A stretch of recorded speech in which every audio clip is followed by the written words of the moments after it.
जियो जियो बहुत अच्छे।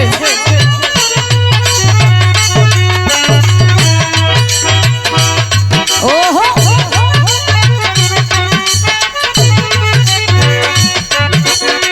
वाह वाह भैया।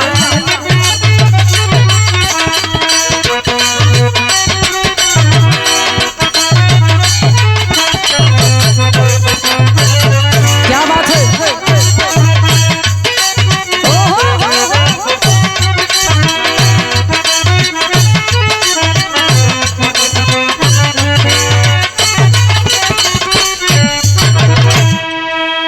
आई भैया एक बार पुनः आप सभी के बीच में एक ऐसा बिरहा भेजने का काम कर रही हूँ।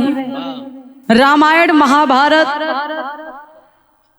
ऐसा ग्रंथ कि मैं जितने पढ़वा जितने ढूंढवा उतने मिली, लेकिन कहा जाता है कि जहाँ न पहुँचे रवि वहाँ पहुँचे कवि की लेखनी बाबूजी महान होती है। कवि लोगन के ही देन बा कि कुछ ऐसन कहानी ढूंढ के लावेलन। हम जैसन कलाकार बिरहा के माध्यम से अपने गीत के माध्यम से आप लोगन के बीच में प्रसंग या कहानी रखे के काम करेला। ई कहानी ई बिरहा कैसन बा आप लोग सुनिहा। 4 लाइन भूमिका में संकेत बा।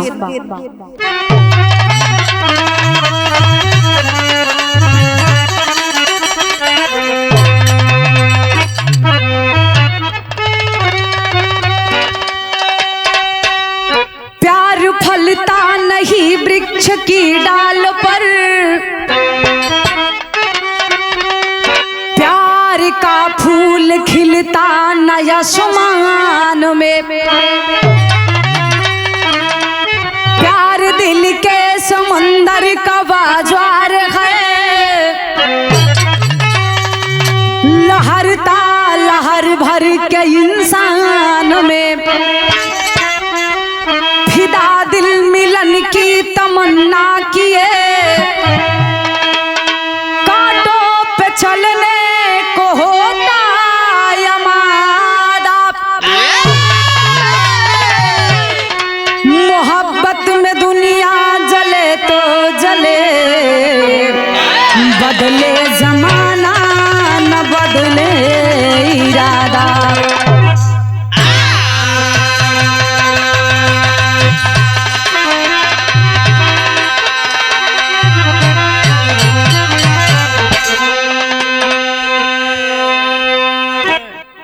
ए पंचो, प्यार भगवान के दिया एक अनोखा उपहार हो। इ प्यार ना कोनो पेड़ पे ना कोनो डाली पे मिलेला। प्यार इंसान के भगवान के दिहल उपहार मानल गईल बा। प्यार इंसान के कब कैसी हो जाई केहू के पता। प्यार दिल से होला ना कि दिमाग से। देखा ये प्यार कलयुगे में नहीं द्वापर में केकरा से भइल रहे। हम अपने बिरहा के माध्यम से बतावे चलत बानी। एक लाइन गजल के नमूना है।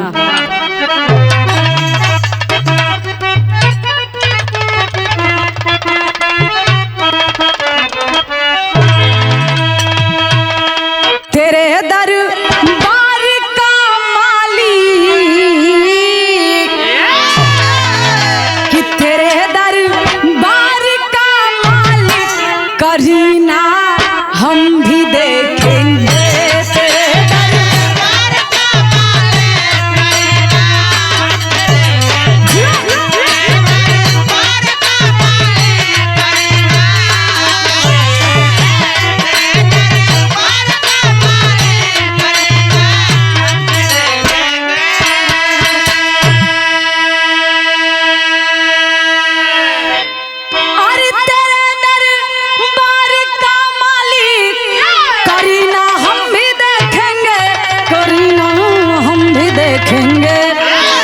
अरे अगर उमर जी हुई मालिक, अरे अगर उमर जी हुई मालिक मदीना हम भी देखेंगे। अगर उमर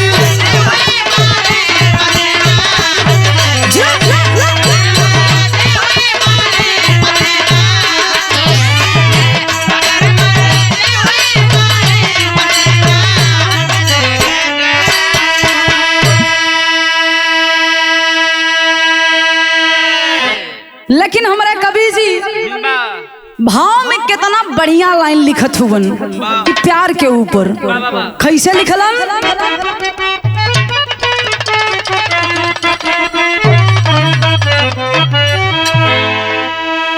कि हुस्न का चाँद जब निकले, अरे हुस्न का चाँद जब निकले जमाना जाग जाता है।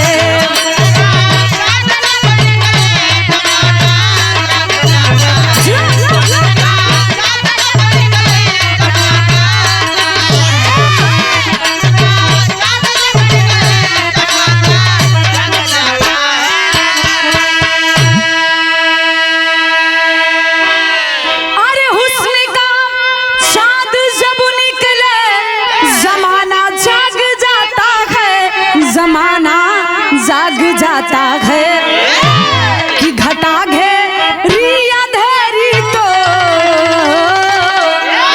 अरे घटा घेरी अंधेरी तो उजाला भाग जाता है। घटा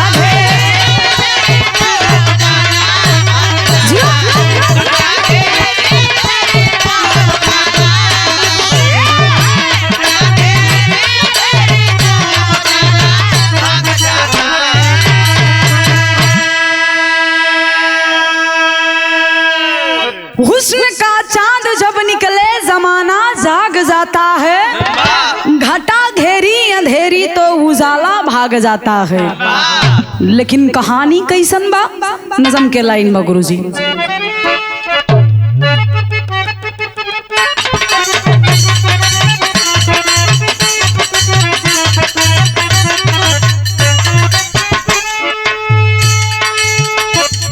कि कौरव पुत्रों में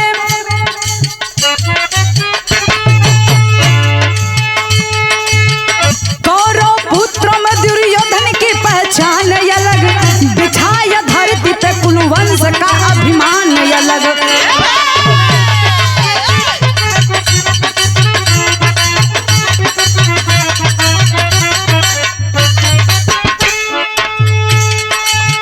कि रूप की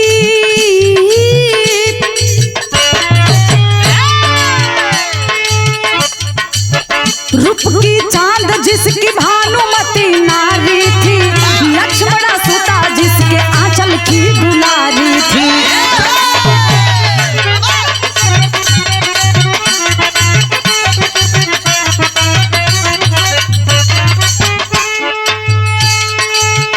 कृष्ण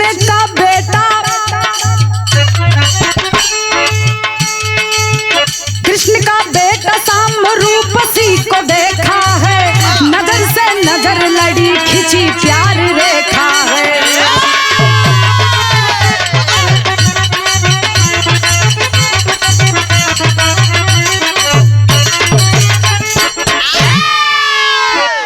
कहानी कब बा कैसन हो तनी ध्यान से आप लोग ये बिरहा के सुनी। हाँ ऐसन कहानी बहुत कम सुने के मिलेला।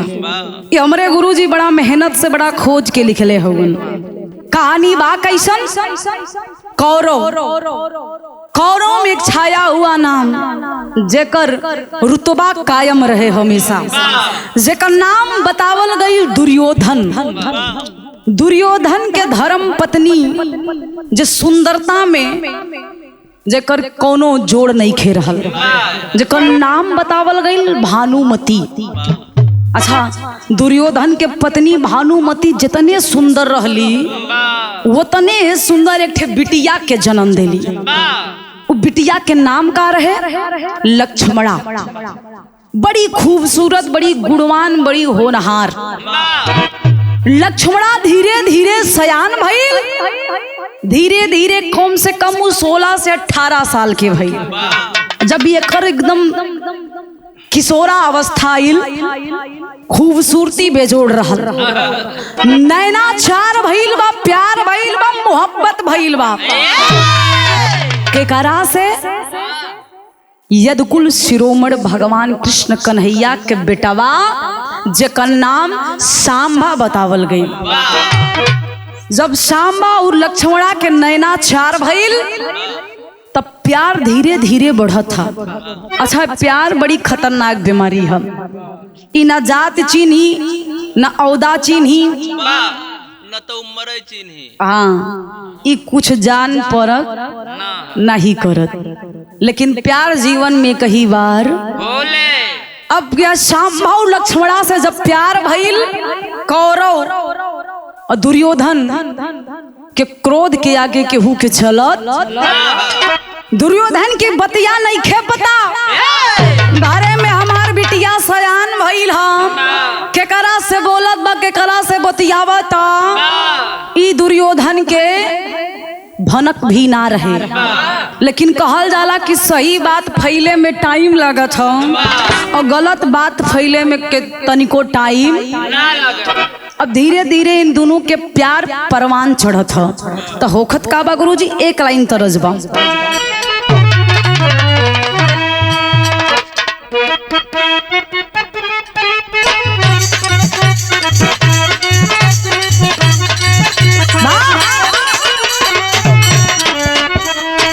देखा गीत बड़ी पुरान है। कोनो दुल्हन के दुल्हा परदेश बा, दुल्हनिया फोन लगौलस कला से जी, सुनत हुआ तू जब से बहरा गई लो ना आम के निक नहीं लागत है। उ दुल्हन बेचारी नई नवेली दुल्हन अपने पिया से कहता, का कहे,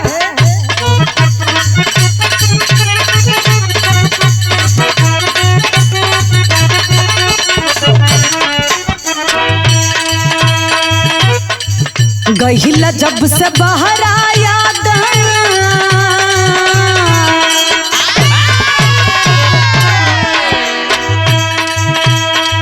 गहिला जब से बहरा याद आवे बार बार हो, चिड़ैया बन के उड़ी गईला।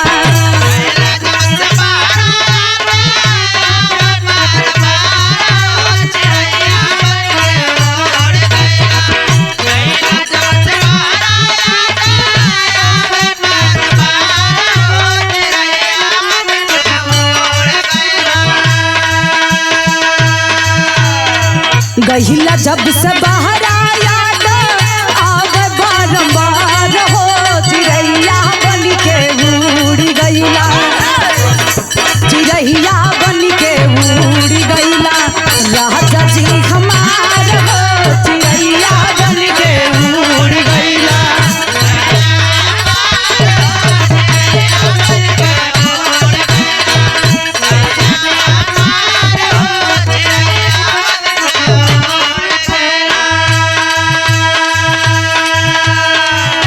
लेकिन ए बाबू, आज लक्ष्मणा और सांभा के प्यार धीरे धीरे बढ़त था। और जब धीरे धीरे ये प्यार बढ़ल ए पंचो, तो ये दोनों करत का हुवन, झूला में जवानी होले बड़ी लाज साज हो, लिहाज लागे कोयला में।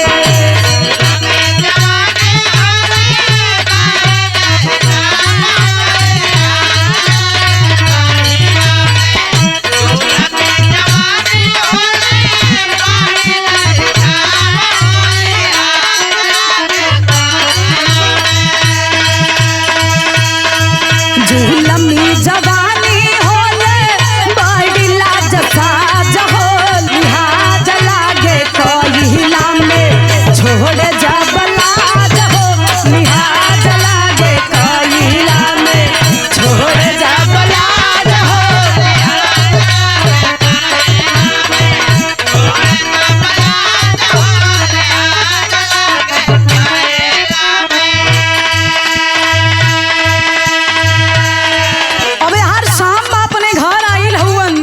बिस्तर पे लेटल हुवन, चांद के देखत हुवन तो लगत है कि लक्ष्मणा के सूरतिया चांद में। देखा प्यार जब होला तो हर जगह उहे दिखाई देला। अब लक्ष्मणा की सूरत उनके चांद में नजर आवता। उ सोचत हुवन का,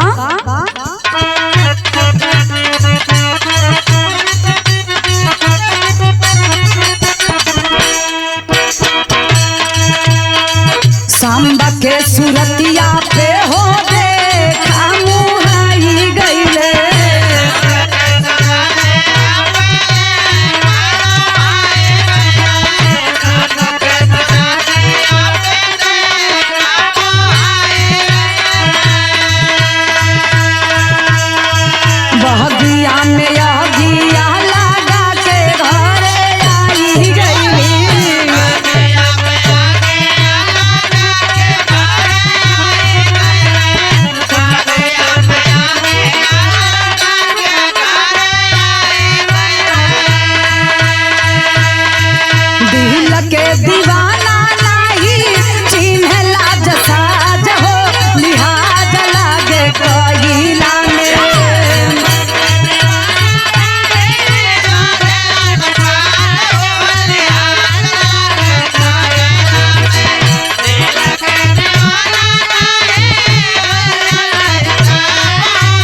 ए पंचो, आज लक्ष्मणा और सांब के प्यार जब परवान चढ़ा था, धीरे धीरे गांव जवार में शोर होखे लगल, पूरे नगर में शोर हो गई कि दुर्योधन के बिटिया लक्ष्मणा कन्हैया के बेटवा सांब से प्यार हो गई। अब दुर्योधन जके दुश्मन माल के बैठल बा कि तो हमार पक्का दुश्मन बा, अगर ये ना होखतन थे तनी बड़ी पांडवन के हिम्मत ना रहे, लेकिन ये नहीं के देन बा कि जौन पांडवन की ऊर्जा मिलेला। अब कन्हैया के दुर्योधन अपन पक्का दुश्मन मान के बैठल बा। आ जब दुर्योधन के काने में खबर गईल कि हमारे बिटिया लक्ष्मणा के कन्हैया के बेटवा सांबा से प्यार हो गईल, आग बबूला हो गया। कलश कि हमारे राज्य में हमारे बिटिया हमारे दुश्मन के लड़का से प्यार करत बा, ई बर्दाश्त आई सयान हो गईल बा।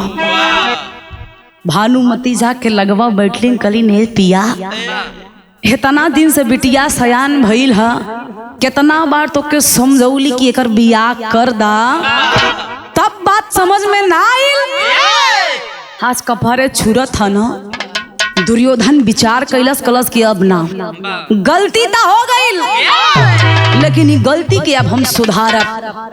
अपने दुश्मन के घर में अपन बेटी के डोली ना जाए दे। अब यार दुर्योधन एक ठे सुंदर लड़का देख के लक्ष्मणा के शादी रचावा था, लेकिन बाबू जब सदिया रचौलस तो होखत का बा, एक लाइन तरज हो।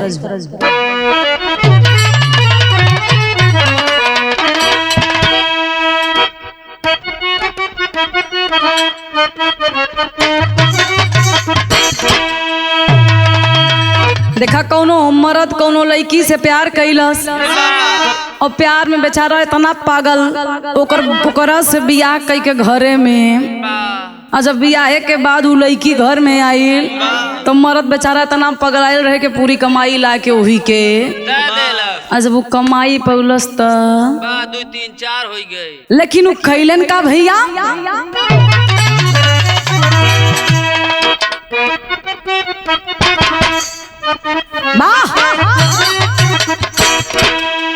कि बनमा कर धनिया, कि बनमा कर धनिया, धनिया दगा मोको दे गई रे, बनमा कर धनिया।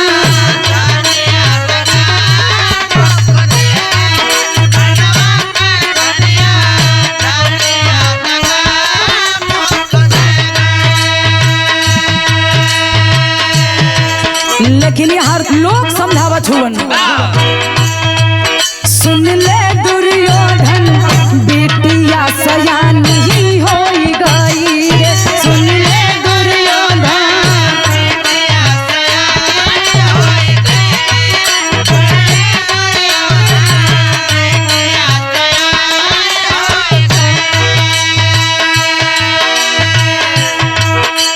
खानदान के नाक कटी,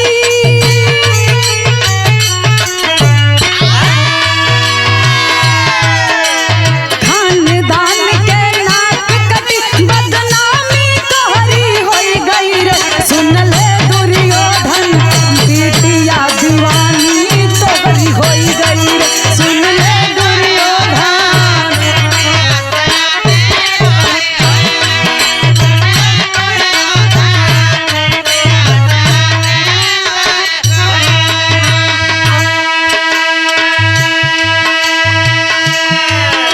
बदनामी चारों तरफ होकत बा, बात प्यार के ना रहल, बात दुश्मनी के बा।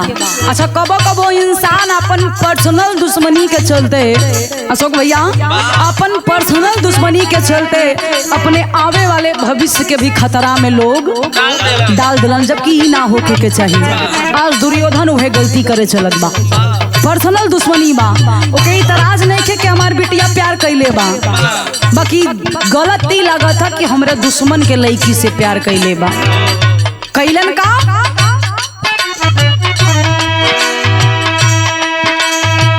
खोजी के बाजे झाटे ब्याह रचाए,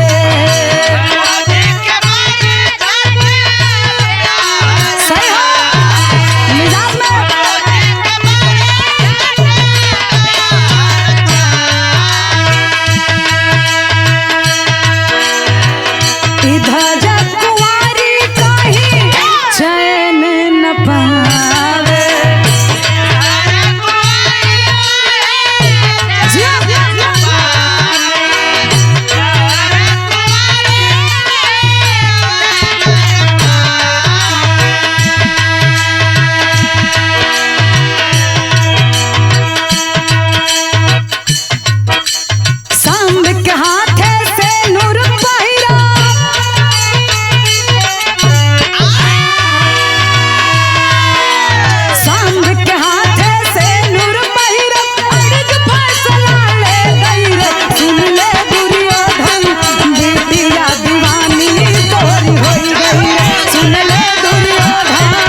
ए पंचो, अब यहाँ दुर्योधन अपने बिटिया के बियाह के पूरी तैयारी कर लेलन, शादी के डेट भी पड़ गई।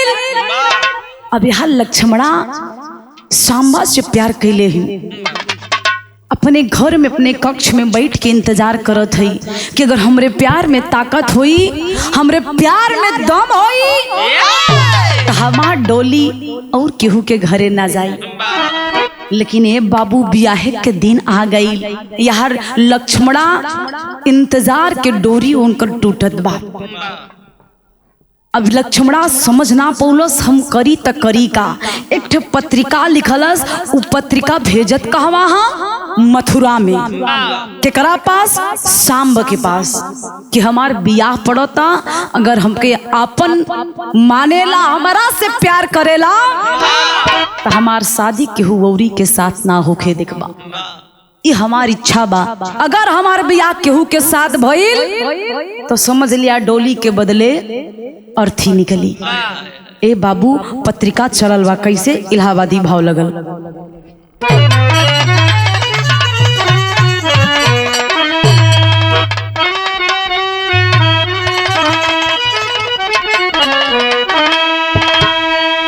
अरे राम लिखली गोरी पतिया, हे भैया लिखली गोरी पतिया, तपिया परदेस हो लिखली गोरी पतिया, राजा परदेस हो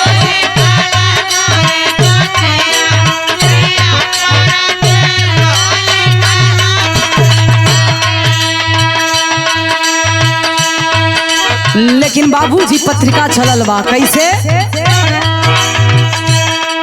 लिखली गोरी पतिया,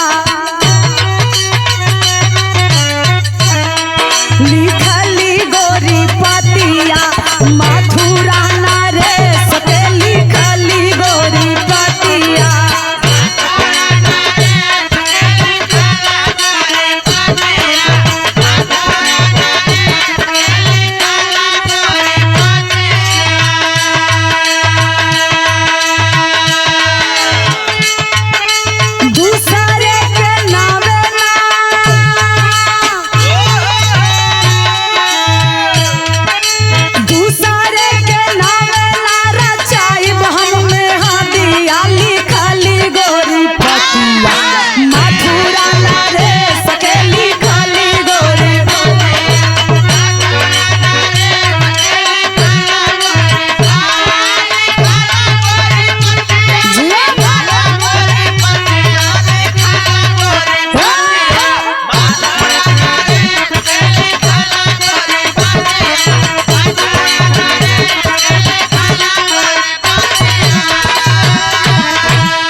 मातिया मराइल लागे पतिया के बाँचे,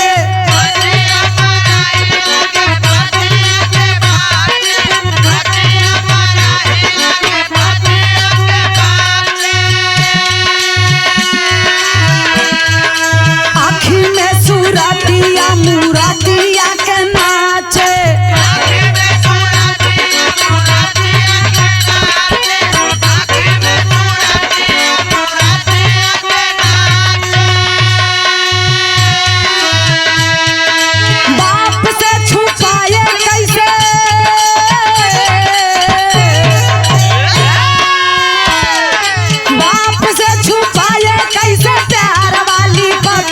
लिखली गोरी पतिया, मथुरा नरेश के लिखली गोरी पतिया।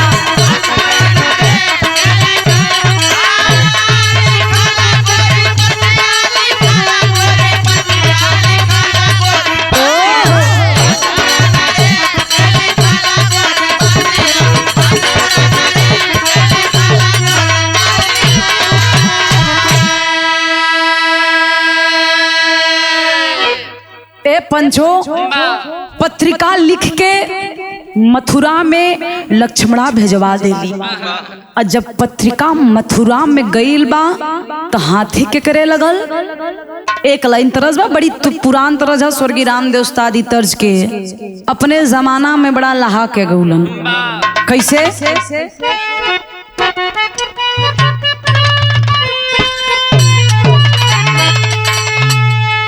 कि गवन कराई पिया घर बैठवल, तय अपना कोई लोरिया में लागल रे, निरमोही दगा दई के, हर निरमोही दगा दई के, हर भागल रे, निरमोही दगा दई के, भागल रे, निरमोही।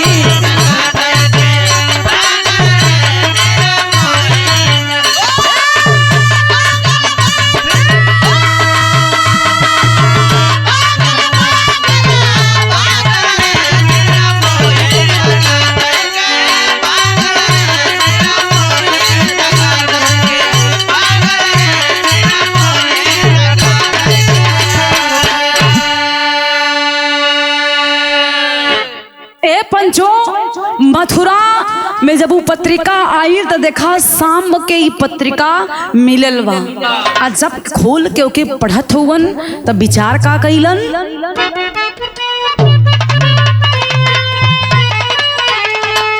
कि पतिया के भेज तू सहज देलू हमके,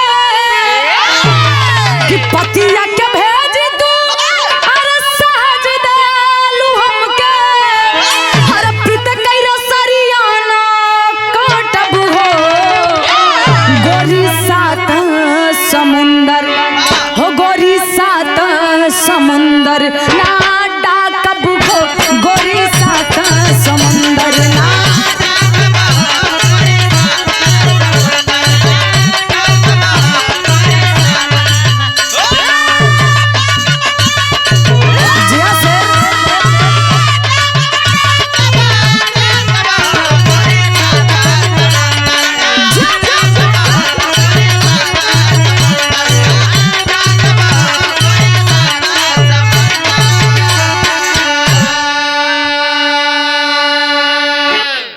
पंचों जब पत्रिका के पढ़लन शामा भी लक्ष्मणा से अत्यधिक प्यार करत रहलन, लेकिन अपने पिता के मान मर्यादा इज्जत के देखते हुए एक ठे निर्णय लेलन का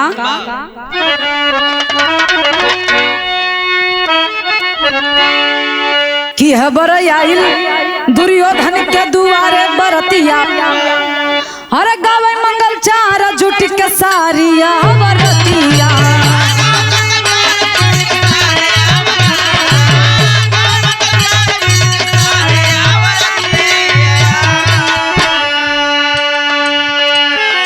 कि तो है हमारे बारू हर जिंदगी जीवनिया, का दूसरे के वार नहीं ताकब हो, गोरी सात समुंदर ना डाकब हो, गोरी सात।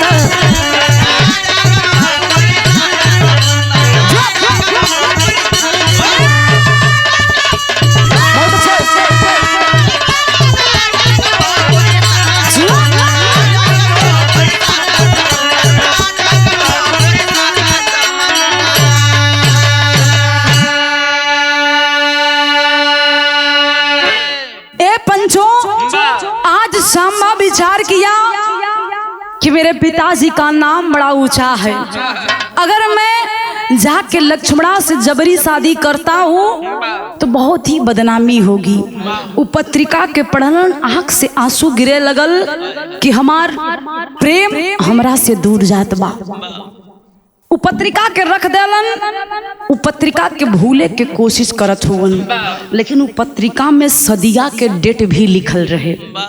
लेकिन 2 दिन बीतल, 3 दिन बीतल, जब बियाहे के दिन आइल दुर्योधन के घरे में मंगलाचार गीत होखत बा। जैसे जैसे समय बीतत बा संभा के लागे कि शरीरिया से केहू करेजवा के छीनत होई। शरीर में जान तबा लेकिन जान नहीं खे। ए बाबू अब तड़पत हुवन विचार कैलन वही बेरी। का विचार कैलन चौलरिया में कहना बा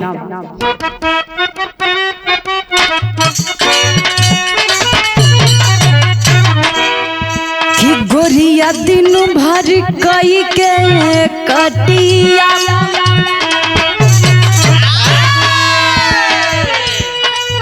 कि गोरिया दिन भर कई के कटिया गोरिया दिन भर कई के कटिया लेके हथवा में सिलवटिया अंगना पीसे मसाला ना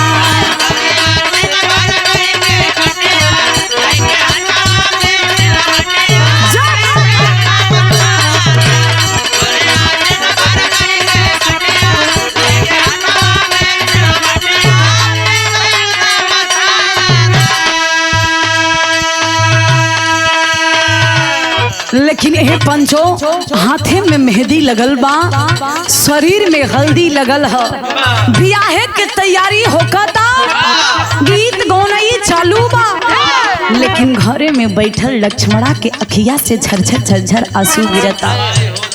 सोचत बकी लागत आज हमार जिंदगी के सपना चूर चूर हो जाई, हमार प्रेम हमके लागत भूल गईल बा। सोचा था अपने कमरा में अपने कक्ष में बैठ के आंसू गिरावता। का सोचली कि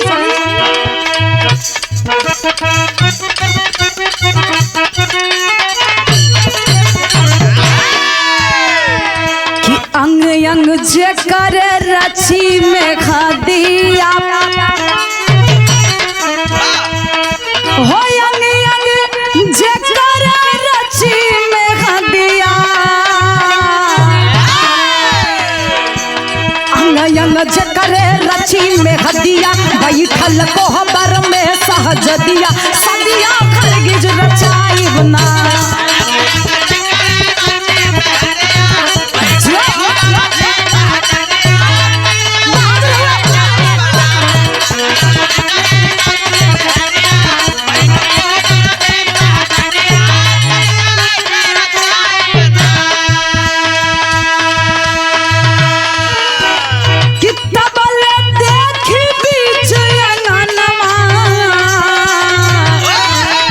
घोड़ा से उतरल लिए जवनवा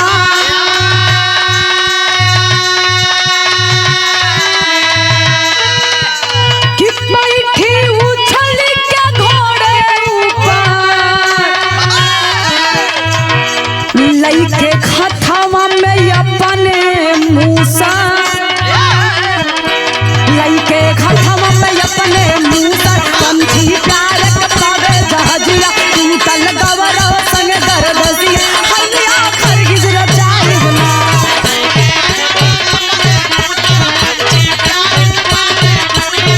सदिया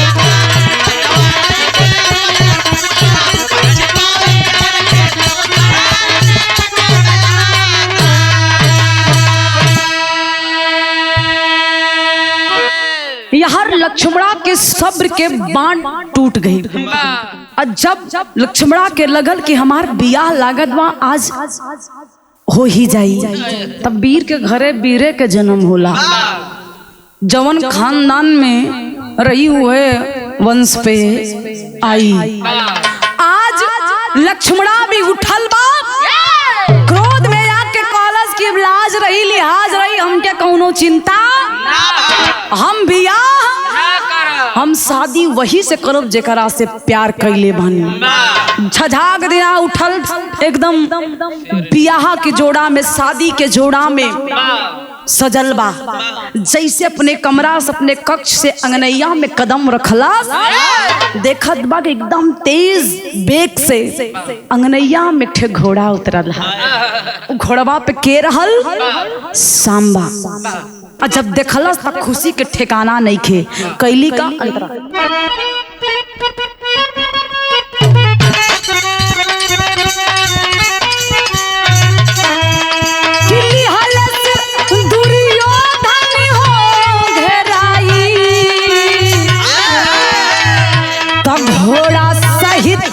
के पकड़ा।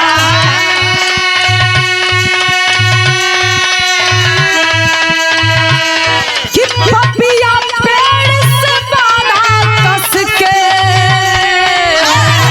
कि जइबा इज्जत कहवा डस के।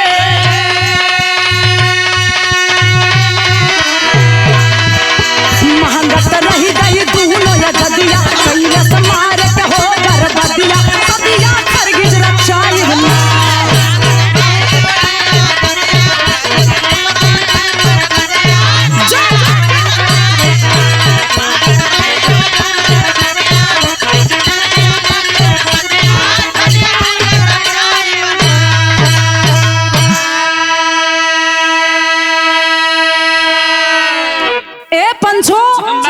यहाँ घोड़ा से जब सांबा उतरल हा अंगनाई में, तो देखली लक्ष्मणा करी ई तो हमरे मन के मितवा हुवन। ई है असली प्रेम। जब दिल के पुकार सुन ले समझ ला प्रेम सफल है। आज सांबा कि घोड़ा पे उछल के बैठली के लक्ष्मणा, जो ही घोड़वा पे बैठ के लक्ष्मणा के लेके सांबा चले के कोशिश कैलन, तब तक दुर्योधन के सेना बाबूजी घेरा में बधा के पकड़ लेलन। लक्ष्मणा और सांबा पकड़ाई हुआ ने पंचो। हर खबर के मिलल बा मथुरा में, के मिलल टेरी में कहना हो।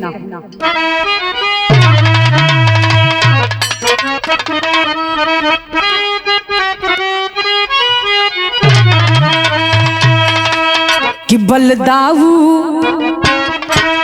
हरवा कान्ही,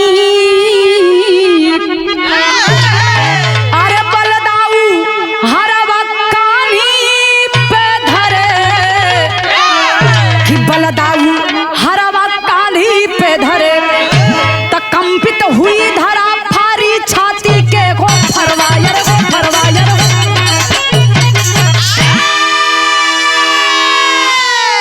कंपित हुई धरा फारी छाती के फरवा, बलदाऊ हरवा कान्ही पे धरे। खबर आइल मथुरा में भगवान कन्हैया के पता लगल कि हमार बेटा दुर्योधन के दुश्मन ओके घेर के बदले हुवन, जान खतरे में बाप। जब कन्हैया के पत्रिका में खबर मिलल कि हमार बेटा गइल का है दुर्योधन के बिटिया के हरण करे, भगवान कन्हैया वो पत्रिका के पढ़लन उसे धर देलन। बलदाऊ बगलिया में बैठल कलन, भैया ए कन्हैया केकर पत्रिका हा, कोनो तोहार रिएक्शन वेक्शन नहीं लगत बा, कैसन हा? कन्हैया कलन का करी, जे जैसन करी वैसन भरी। सांबा पकड़ाइल बा, दुर्योधन पकड़ ले हा, पत्रिका में लिखले बा आज के जान से मार दे, हमरे कुल के हमरे मान मर्यादा पे हमरे इज्जत पे हाथ डल ले हा। बलदाऊ उठ के खड़ा भइलन, खलन अरे कन्हैया, अरे कैसन पिता हुआ तू, तुहार बेटा दुश्मन के घेरा में बधाइल बा और तू बैठ के विचार करत हुआ।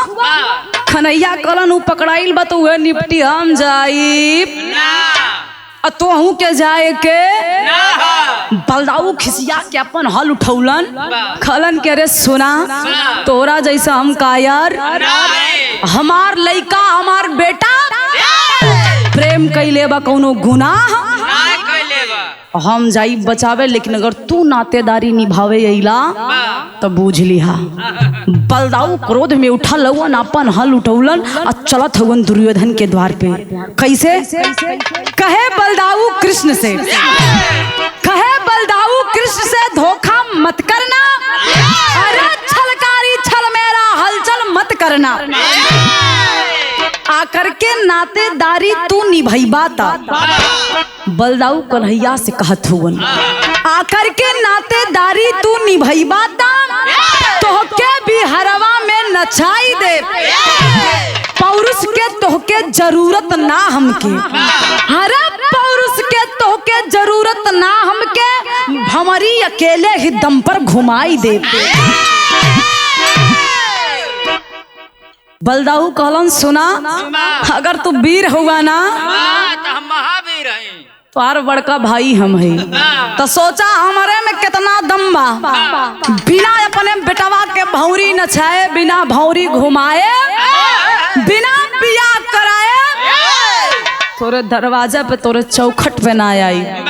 ए कन्हैया, अब भूल से अगर रिश्तेदारी निभावे हुआ इला तो ई हर देखत हुआ ना, यहीं पे तोहू के नचा दे। जैसे ओकरा के नचाई वैसे तोहू के 4 बार घुमाई। अगर तू हमार साथ ना दे सकेला तो तोहार कोनो जरूरत वहाँ आवे के। कन्हैया हंसे लगलन, कलन ए भैया जा लागत बतवाऊं आज पे फेरा में पड़ी जाबा। बलदाऊ कलन की हमरे कुलवंश के बात बा, अपन मान मर्यादा इज्जत अपने पगड़ी के शान बचा के लौटब, ना तो के मुंह अपन ना दिखाई। बलदाऊ अपन हल लेके चलल हवन दुर्योधन के घर पे, दुर्योधन के दरबार में, जहाँ सांबा के उ लोग बंदी बना के रखले रहलन। कैसे गुरुजी पापट में कहना बा,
पंचो दुर्योधन के पास जब बलदाऊ गइलन त अपन एकदम हाल ले टाइट।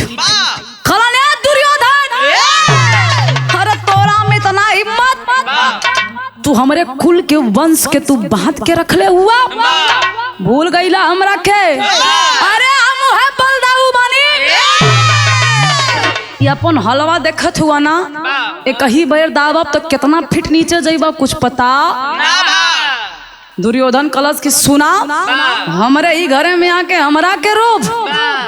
बलदाऊ खिसिया के हल उठौलन, जितना आगे पीछे सैनिक कौन कर रहलन, वही हलवा से नचा नचा के जमीनिया में धसा देलन। जब धसौलन तो दुर्योधन एकदम थर थर थर थर कांपता कि बाप रे बाप, लागत आज कुलवंश के नाश हो जाए। बलदाऊ ललकार के कहने लगे, दुर्योधन खुशी खुशी अपने बेटी का विवाह कर दे, नहीं तो तुम्हारे कुल के वंश को मैं यही इसी क्षण खत्म कर दूंगा। ये पंचो बलदाऊ के बतिया दुर्योधन सुनत बा तो कैलन का आल्हा के लाइन है,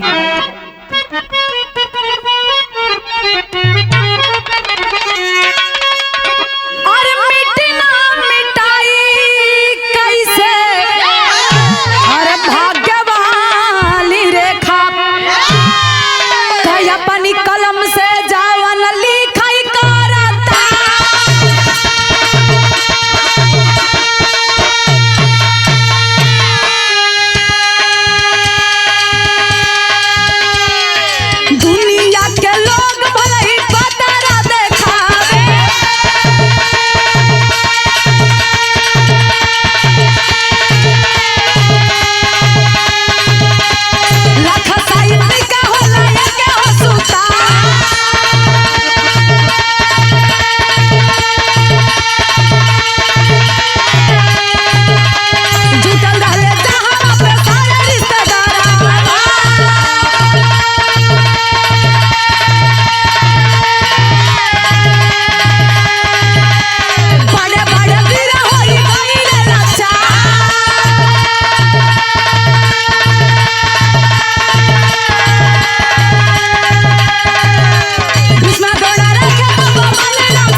पंचो,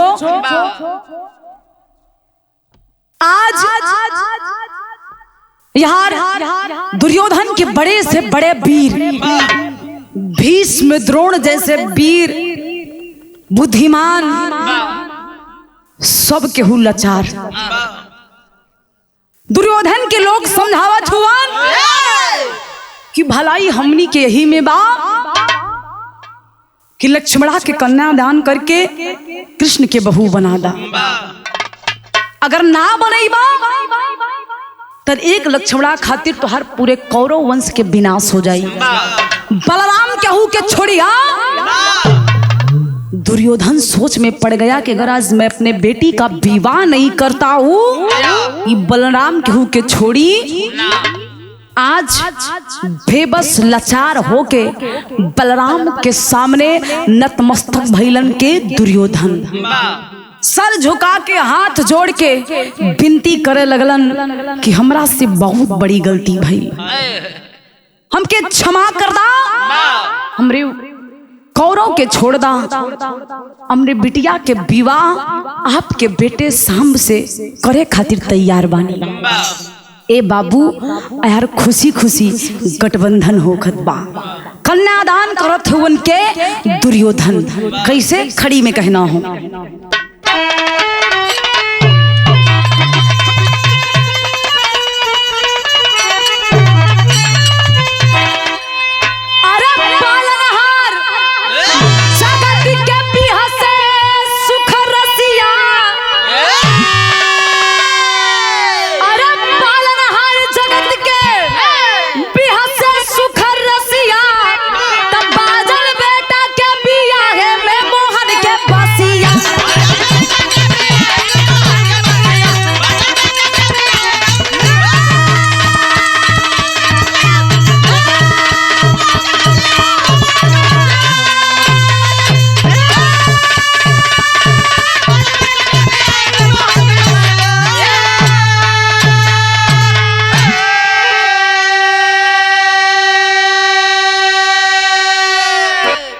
पंचो यार ब्याहे के तैयारी होखत बा, जैसे गठबंधन भइल वैसे भगवान कन्हैया बंसी के धुन छेड़ देलन। बलराम मुड़ी उठा के देखलन का हो आ गईला पूरी खाए।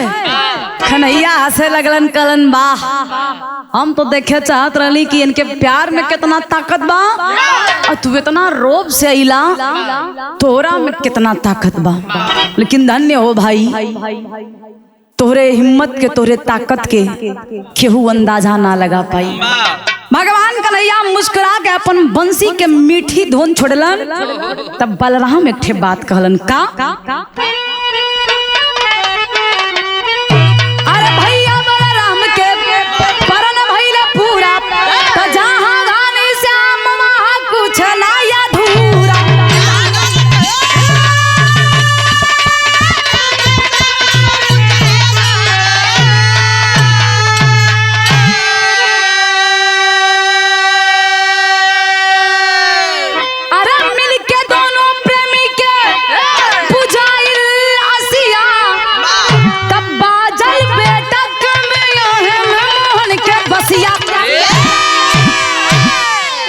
पंचो फिर से एक परिवार मिलल, लक्ष्मणा के शादी श्यामा से हो गईल। खुशी खुशी डोली चलल बा मथुरा। यही से एक सीख मिलल बा बिरहा में। का मिलल गुरुजी? अरे प्यार करो मगर रीति तोड़ो ना कभी समाज।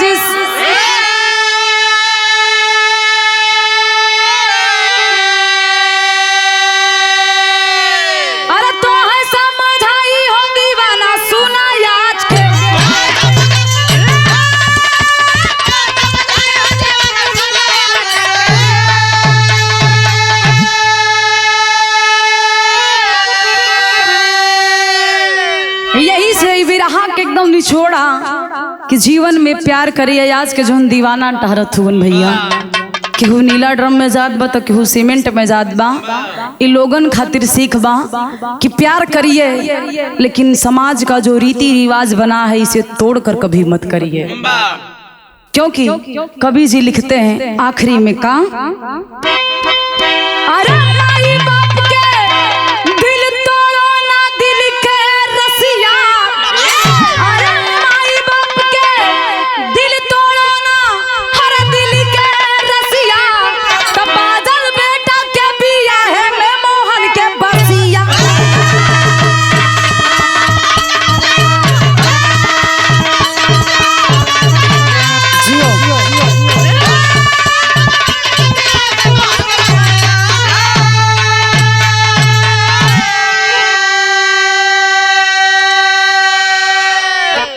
गुरु बिहारी गुरु गणेश कभी सहे ना अपमान, स्वर्ग चंद्रिका प्यारे लाल जी गीत चढ़ी आसमान।